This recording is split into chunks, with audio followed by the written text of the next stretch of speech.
యాక్చువల్గా భీమ్స్ గారు ధమాకా తోటి అసలు ఆ సినిమా ఎంత పెద్ద హిట్ అవడానికి భీమ్స్ గారు బ్యాక్ బోన్.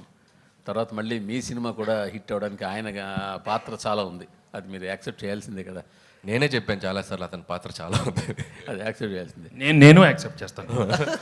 మేము అందరం రోజు చెప్తా ఉంటాం. అదే భలేవాళ్ళు దానికి పెద్ద ఆయనే కదా. నేను రోజు ఇప్పుడు భీమ్స్ని ఫర్దర్గా మీతో తీసుకెళ్తున్నారా చేపట్టుకుని? పెద్ద అయిపోతున్నారని చెప్పి వదిలేకపోతున్నారా? చేయి పట్టుకొని కాదు, సంకలు ఎక్కించుకొని తీసుకెళ్తాను.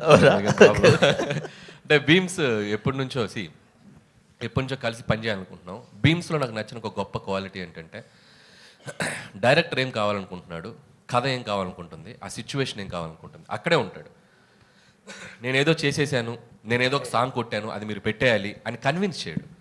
మనం నో చెప్తే మనకంటే ఇమీడియట్గా నో అనుకొని ఇంకొక ట్యూన్ ఇచ్చేస్తాడు, ఇంకొక సిచ్యువేషన్ ఇంకొకలాగా. అంటే with in seconds, with in minutes అంత షార్ప్గా ఉంటాడు భీమ్స్. నాకు తెలిసి భీమ్స్ టైం ఈ పొంగల్ నుంచి మొదలైంది. నాకు తెలిసి నెక్స్ట్ ఒక 5-6 years 10 years beams he can. భీమ్స్లో మంచి క్వాలిటీ అని ఇంకో మంచి క్వాలిటీ మీరు చెప్పలేదు. ఎక్కువ స్టేజ్ మీద ఏం చేయడు. ఎందుకులేండి మనం సార్ వెంకటేష్ గారు